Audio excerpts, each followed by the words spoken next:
how are you going to make a difference in the life of the ordinary Nigerian? Well, the average Nigerian has been facing a number of challenges, and I plan to solve these problems one by one. Which of the problems? Housing, for example. Too many Nigerians have made homes out of bachas. I propose a housing scheme where private individuals will be supported by the government to erect houses at very, very low costs. We'll have thousands of these houses in every city. And because the building cost is reduced and we have large number of these housing units, the prices will normally come down. And the average Nigerian will therefore be able to afford a home. We're not doing anything new after all. We're just regulating the sector to make it more affordable. But nothing is affordable for the person who doesn't have any money at all. And life is very hard for a lot of people. Well, the payment scheme is gradual and affordable. And you know what? Housing is not a plan in isolation. We plan to make it a lot easier for the average Nigerian to do business by creating a conducive environment. This, I believe, will result in improvement of the standard of living. But past leaders have all promised these things and they never fulfilled any of their promises. So why would the administration be any different? Previous administrations failed because of corruption. The money always went into the pockets of our leaders instead of working for the people. But under my leadership, nobody's going to eat your money.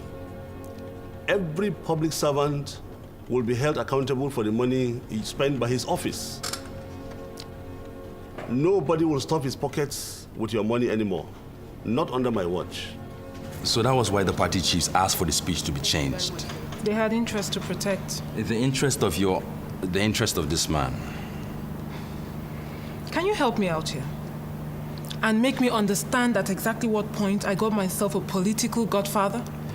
Well, the group of businessmen that were funding your campaign pulled out when they got convinced the more that you would never allow any form of corruption when you get into government. That was when this man stepped in and offered to help. Initially, the party people themselves didn't want to let you know anything about this because it was a deal between them and him. But you knew. And you didn't think it necessary to let me know prior to this time? I didn't know it until much later on. And when I did find out, I never saw him as a godfather, just as some guy who wanted to help out on a good cause. Much later on, he started making suggestions. As a matter of fact, on the onset, he never made any demands whatsoever. But later on, he started making demands. He started making suggestions like who should become the Minister of Finance when you get into power. Things like that. And I'm sure he must be involved in one of these failed contracts. That's why he wants a section of the anti-corruption on the speech removed. Wallahi, I never knew it would degenerate to this. This political godfather, does he have a name? Chief Obinna Arinze. You know the good thing about being in Abuja now? Where is it? We're not too far from our future home. Maybe if we have time in the evening, we could just go over there and take a look. What do you say? Obinna Arinze. Of all the men in this country, I had to have Obinna Arinze as a political godfather. The man makes what Idi Amin did to the Ugandan treasury look like a joke. How am I supposed to fight corruption when someone like Obinna Arinze is funding my campaign? How am I supposed to fight it when it's so close to home? I'm only one woman. Uma, you're only one woman. But you can make a difference. Change starts with one person. Look at Nelson Mandela. He was just one man. And see the difference he's made. Come on. Why do people love you? They love you because you've proven to be exceptional most of the time. All of the time. And right now, I think the question we should ask ourselves is, how do we deal with this? Well, if I have a political god daddy, I might as well meet him. Yeah, I think so too. Colonel, why are you not willing to show up for the presidential debate?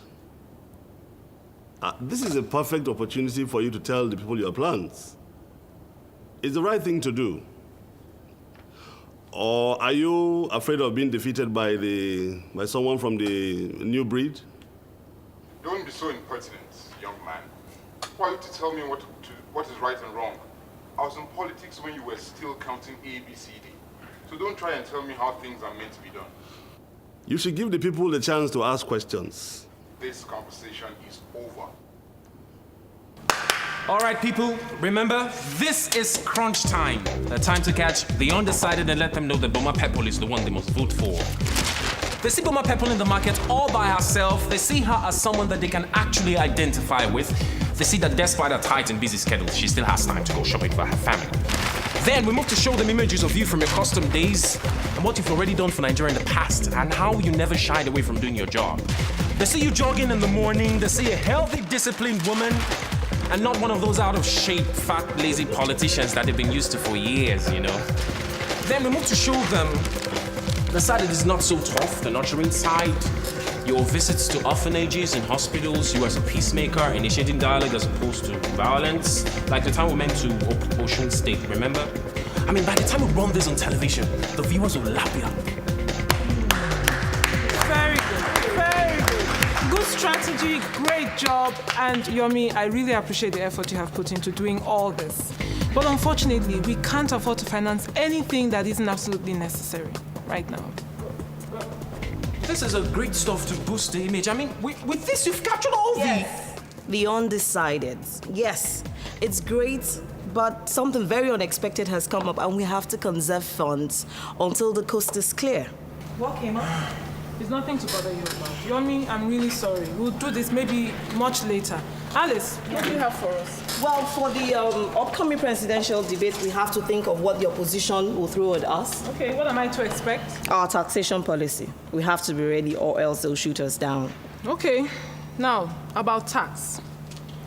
We'll let them know that tax is what puts our roads in order.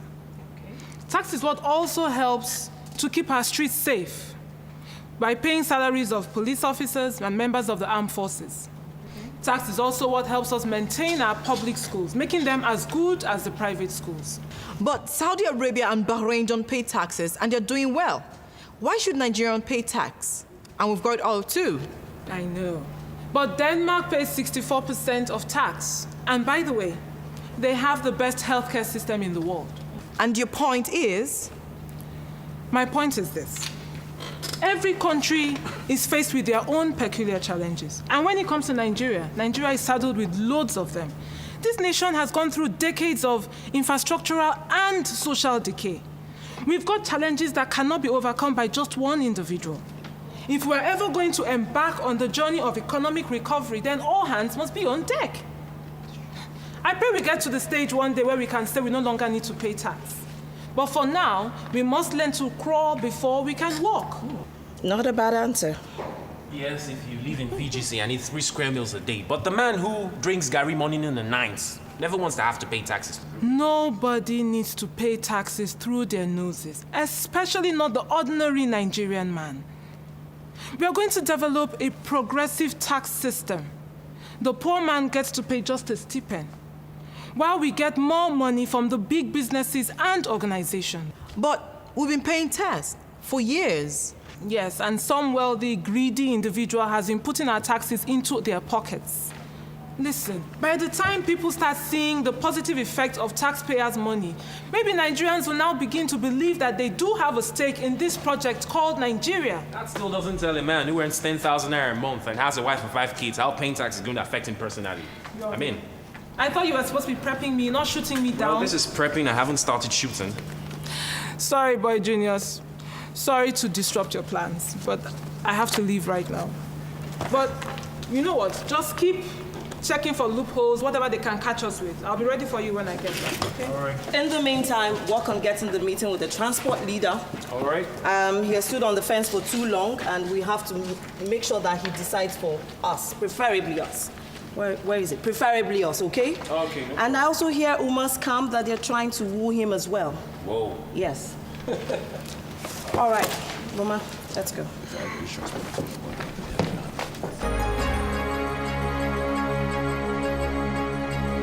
The real price of everything, what everything costs to the man, You know, I still can't believe that she'll let you write a speech for him. Can you just shut up and listen? Sorry. Well, I think Shay was just not in the mood to do it himself, and I don't know what's been up with that guy lately. Anyway, back to what I was saying. The real price of everything, what everything costs to the man who wants to acquire it, is the toil and trouble of acquiring it. Who said that? Adam Smith? Come on, Yankee. Be more pro-African. Why not try coding someone closer to home, like Kenneth Kaunda or Steve Biko? Be more pro-African. I am not Omo Yankee. And contrary to what you think, I am very much pro-African, thank you. Shehu, please, I need your opinion on something in this speech, okay? Maybe later. I'm not in the mood for any reading right now. I can't believe you're passing up an opportunity to criticize my work. This is a Kodak moment. I guess Seriously. you just realized that you are a genius speechwriter. That would be the day, Yomi. I swear. Anyways. Mr. Ajala, I have a lot of admiration for your candidate and all that he stands for. That is why I'm not reporting this bounce check to the Commission for Financial Crimes. Thank you for your admiration. Thank you for the benefit of the doubt. I assure you we will rectify the problem with our accounts and you will get your money. Our accountant will be on it immediately. I'll be expecting that call. Thank you once again.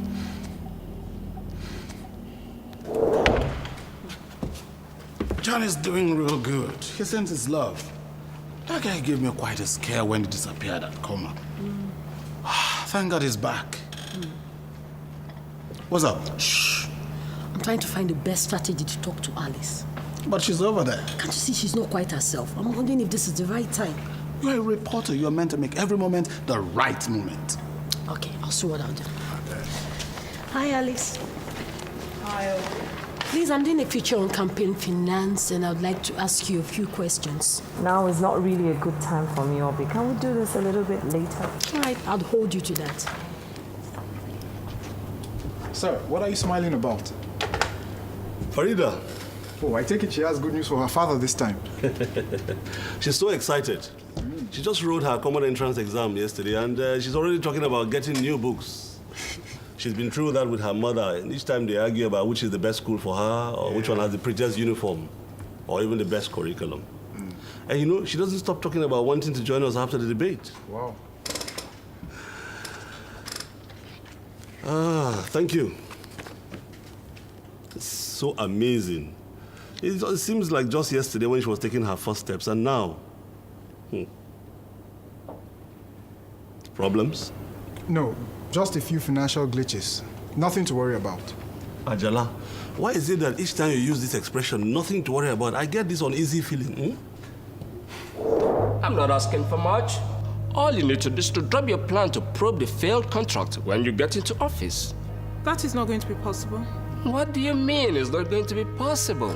Exactly that. I cannot and I will not change my plans for you or for anyone else. I'm surprised you're even asking this of me. Haven't you checked my history? Certainly you're not expecting me to keep pumping money to your campaign. I never asked you for your money. So, Chief Arinze, you can take your money and you can give it back to those you took it from. What? Yomi, where's Shehu? I need him to verify a couple of things for me. I have no idea. The guy's been gloom all day. He just wants to be left alone. Left alone? That doesn't sound like Master Shehu.